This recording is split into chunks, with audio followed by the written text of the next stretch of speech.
Hey guys, it's Crystal Briefs. In this video, I'm going to take you through how to use 442 in a reasonable detail. There might be some parts that are a bit difficult to understand, but don't worry, I've put the chapters in the description so you can come back later when you have better grasp of things. Let's start from the features of the comp. 442 variants are highly compatible with non-champ gear, because it tends to have high inf and ranged stats, which is a good stats distribution for 442. It's easy to use because the choices of formation are quite limited compared to 424, so you don't need to think about the formations as much as 424. Also, there is a mechanism that allows 442 to beat a statistically stronger lead. However, since 442 variants have become widespread enough that most stronger players than you know how to counter them, usually by inf phalanx, it's harder to be a stronger player with 442 these days, unless you adjust the comp a bit. Now into the use of 442. First is choosing the target. You might want to avoid sending 442 against a comp that's an inherent counter against 442, which is generally an inf-heavy comp. Against low inf comp, 442 becomes pretty effective. But to be honest, 442 can still be destructive against a 424 variant in ranged phalanx. Now, what formation should 442 use? 90% of the time, you should do ranged phalanx in order to induce a 442 winning mechanism against 424 ranged phalanx that I talked about in one of my previous videos.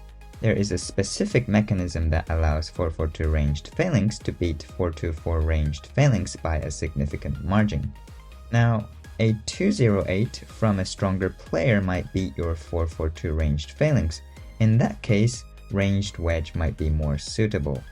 You can choose inf phalanx against 442 comp or any cav phalanx. Next is setting your talent. There are a couple of ways to set your talents for 442. First one, which I recommend, is to increase each individual attack equally and max out army HP and attack. The reason being is that low cav attack will make your 442 particularly vulnerable to inf phalanx. So if you're new to Wonder Rallies and don't know much about stats distribution, I recommend that and will work completely fine. The second way to set talents for 442 is just doing inf and ranged attack instead of equally on individual attacks. This will slightly increase the chance of beating an opponent using 424 ranged phalanx, since it increases damage against enemy ranged front and induce a 442 winning mechanism a bit more easily. So if you know the opponent is inclined to use ranged phalanx, this talent setting would be good. Moving on, the final goal of your non-champ 442 gear should be like this I'm wearing in the picture. The ones outside are possible alternatives depending on your spending and luck on rare materials. The ideal stats distribution vary from battle to battle, but inf and ranged heavy distribution tends to work well in a lot of situations. Just as a side note, inf and cav heavy stats can be good when your 442 gets countered by inf phalanx.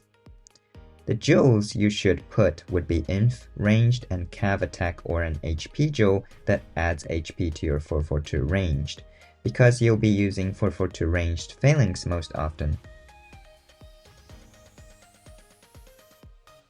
As for the hero comp, the standard 2 inf, 2 ranged, and 1 cav hero has no particular issues. If you don't have the heroes in the lineup at the top, you can replace those with heroes that give both HP and attack stats, but make sure to keep the troop type the same. The bottom one is a completely free-to-play alternative. For familiars, here's the all-rounded pay-to-play lineup in my opinion. You should definitely have ranged shield familiar because you're gonna use ranged phalanx most of the time. The shield also helps with inducing the 442 winning mechanism against 424 ranged phalanx. The others are optional really.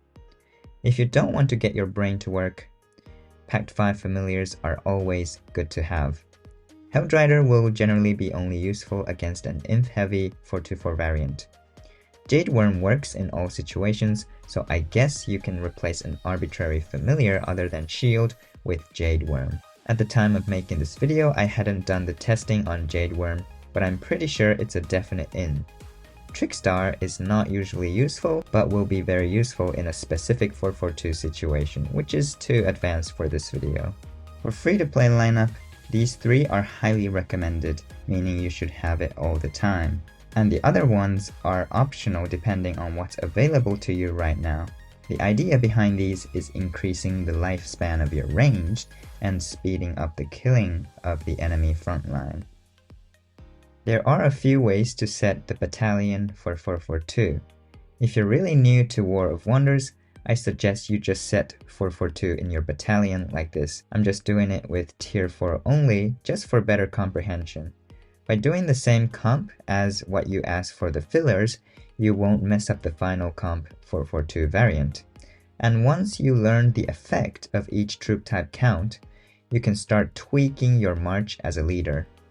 Some rally lead just send one troop type, and that's okay if you have a reasonable purpose like saving troops from consecutive defense in a fort, or you have a specific final comp in mind.